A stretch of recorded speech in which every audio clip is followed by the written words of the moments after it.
Hey, what's up? I was wondering if I could borrow one of your serving spoons. Serving spoon for what? Yeah, well, today is the day of my annual family reunion cookout, and I need this spoon for my dish. Oh. Yeah, so it's a tradition that everyone brings their own dish that we can share with everyone. So it's kind of funny, though, because everyone brings something that kind of reflects something about them. Oh, yeah? Like what? Well, Uncle Ted, who's the shortest member of the family, he always brings shrimp. Oh, and Aunt Edna is the sweetest, kindest soul on earth, so she brings angel food. Oh, and Cousin Stu. Bring stew. No, he brings hard-boiled eggs, because he smells kind of funny. Oh. My grandpa Bill, who works in the mining industry, get this, What? he always brings coleslaw. No, you get it? Yeah. Coleslaw. And what do you bring?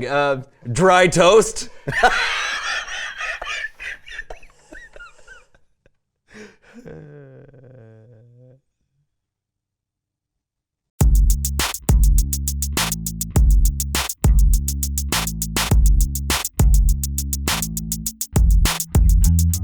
Hello, all you crazy so-and-soians out there. Welcome to the So-and-So Show. I am Brandon. And I'm John.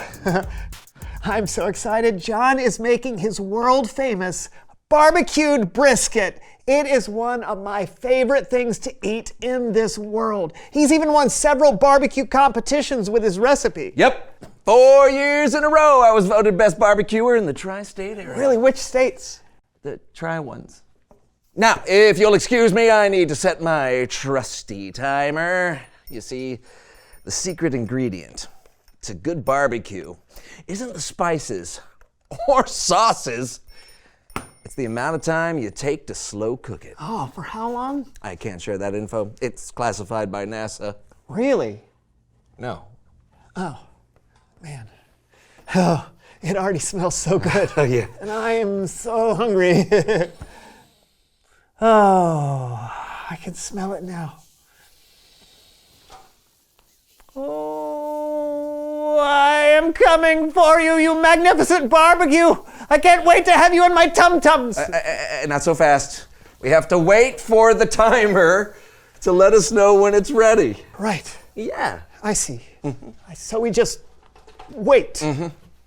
Okay. Sure, I can do that. Okay. I can wait. Okay.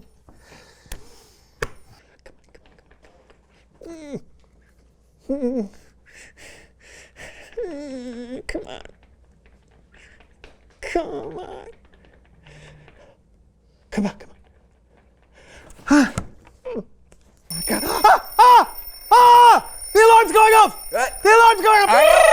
Yes, I know. It's time to flip the brisket before I reset the alarm.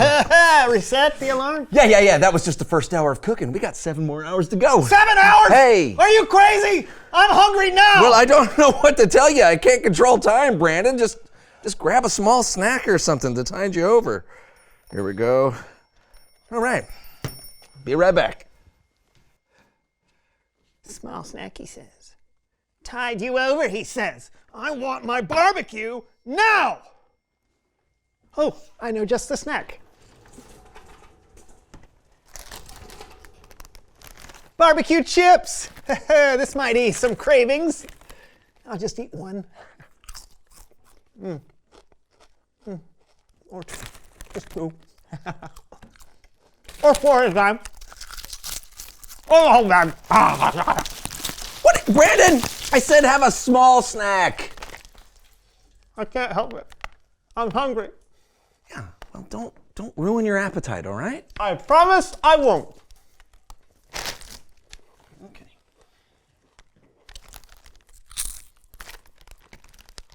I can just wait, right? I don't want to be too full to eat that brisket in 7 hours!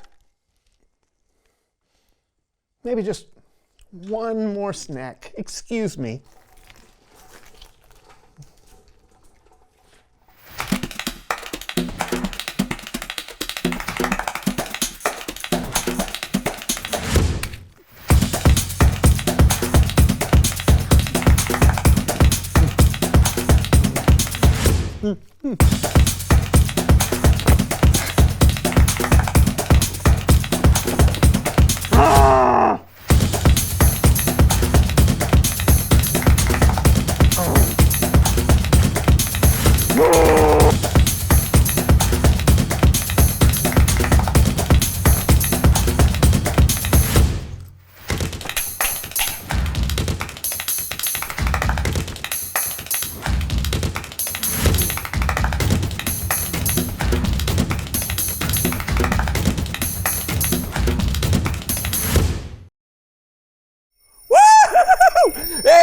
Brandon, great news. You know what that means?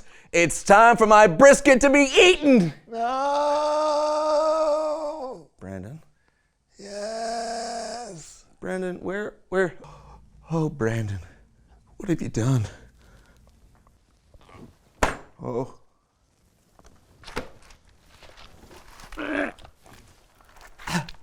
Whoa. I had a snack. Yeah, I can see that. So I guess that means you don't want to eat. No! Don't say that word. What word? Ah. Eat? No! Oh, okay. Well, I guess that means it's Bible story time with Kellen.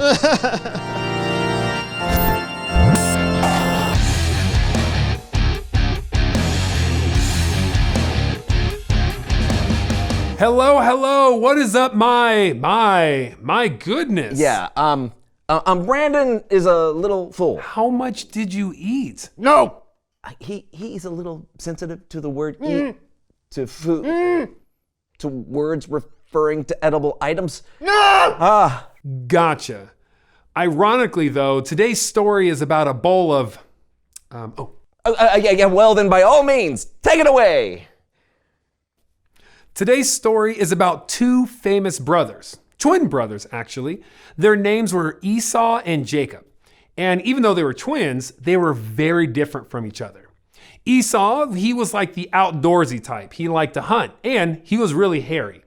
And Jacob, well, he preferred staying at home and he was an amazing cook. So one day, what is going on? Hey folks, now today we dive into the volatile relationship between twin brothers who are more different than a wombat and a bag of corn nuts. Now one has swindled the other and we're going to get to the bottom of how. Join me, won't you, for another episode of Dr. Larry.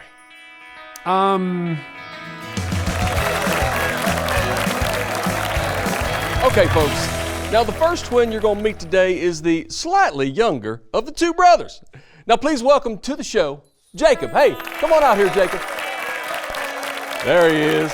Welcome. Hey, don't be nervous. You ain't gonna bite. Not too hard anyway. Have a seat there. All right, Jacob. Now, why don't you go ahead and tell me about the relationship you have with your brother, all that growing up and whatnot. Well, we are very different, but we got along for the most part. You got along. Yeah. You got along. They got along, folks. Now that's like saying that dogs and cats get along, or cats and mice get along, or pickles and tater tots. Pickles and That's what I'm saying, pickles and tater tots. I have it upon good authority, however, that the two of you actually had some heated moments that would make Tabasco sauce look like eye drops. Ow. That's what I'm saying, ow indeed. Now there's a moment in particular that I'd like to chat about with you, okay? Okay. All right then. Now did you steal your brother's birthright? Huh? Did you steal your brother's birthright? You know, the birthright, the inheritance that he gets for being the firstborn. Tell me about it. No. No, you didn't. No. No, you didn't. No, you didn't. You didn't trick your brother out of his birthright for a bowl of stew. Oh! That time. Yes, that time. Yeah, I did. But it was all his fault. Oh. Well, there you go, folks. It was all his fault. Now, I'd like to hear a little bit more about that, but I'd like to hear it from your brother Esau himself. Oh, my brother's here? How wonderful. Indeed. It is wonderful. And we'll get to see exactly what he says right after this very important commercial break. So, yeah. Anyway, Jacob tricked Esau out of his birthright. And here's how it happened. Esau was out hunting while Jacob was cooking a delicious red stew.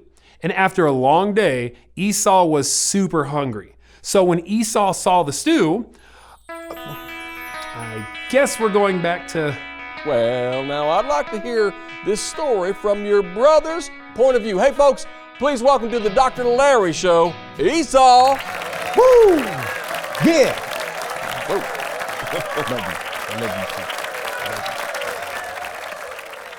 Okay, Esau, have a seat there, buddy. I think you might be scaring my audience. Thank you for having me on, Dr. Larry. Oh, you betcha now.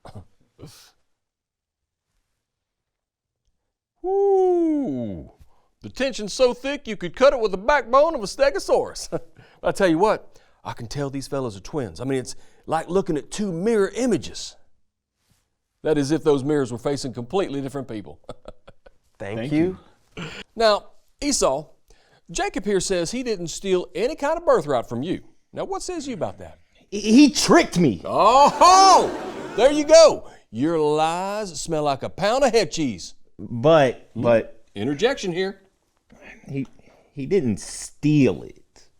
Mm-hmm. I gave it to him. What? Whoa, I did not see that coming, folks. Hoo-hoo! I'm about as lost as last year's Easter egg. I think I'm gonna need a breather here. We'll be right back.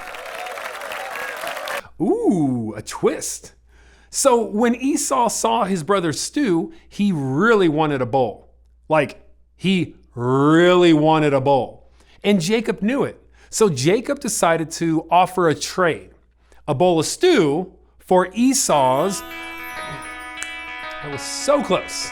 Well, folks, I'm as flabbergasted as a bowl full of flubber in a shake and bake commercial. Now, Esau, can you repeat what you just said before we went to break? I said I gave Jacob my birthright.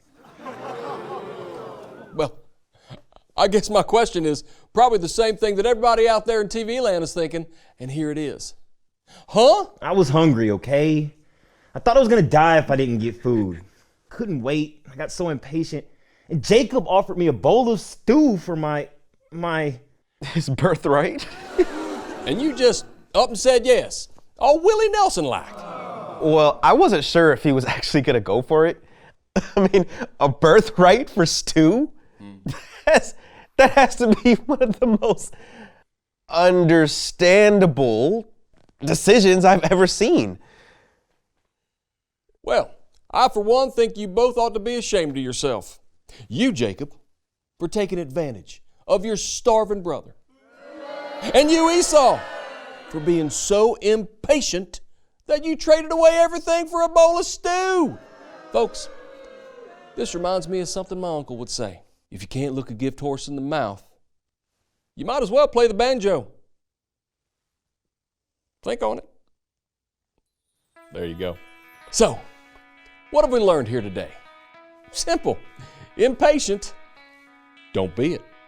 That's all the time we've got today. Hey, won't you join me next time for another heaping helping of Dr. Larry? All right then, folks. Well done. I appreciate that. Hey, let's go grab something to eat. Well, there you have it. Jacob's brother Esau gave up his entire inheritance for a bowl of stew. Yikes. His impatience cost him, well, everything. What'd you think, fellas? Listen, I've been impatient before, but I've never done something that ridiculous. Yeah, well, I'm sure I've made some really bad decisions because I couldn't wait. Hey, we all have. And we all know that when we are not patient, we can miss out on something valuable. That is why it's so important for us to ask God to help us when we think we just can't wait. Why did I snack so much? Thanks for the story. No problem, and feel better. Bye. You gonna be all right, buddy? I mean, you ate a lot. Oh! But yeah, I'm just bummed I didn't get a chance to experience your prize-winning brisket. Yeah, me too. But you know what? You can experience. Yep. Reveal the question. Oh, what could you miss out on by not waiting? Well, there's... Brisket. Yep. Watching spoilers might make you miss out on the ending of your favorite movie or TV show. Or, you may miss out on something else. Like brisket? Well, or something a little more important. Yeah, just listen, talk about it together. What could you miss out on by not waiting? That's all the time we have. I'm John. I'm Brisket. Yeah, we'll see you on the next So-and-so show. So, can I Don't look at me! I'm an animal! I'm just wanting to help you. Don't! I'd like to hear just a little bit more about that. Pie? No, like, Brisket? no. I'm sorry.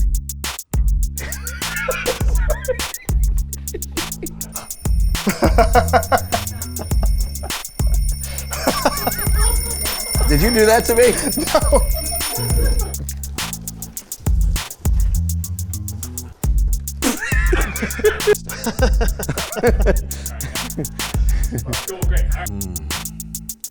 Oh.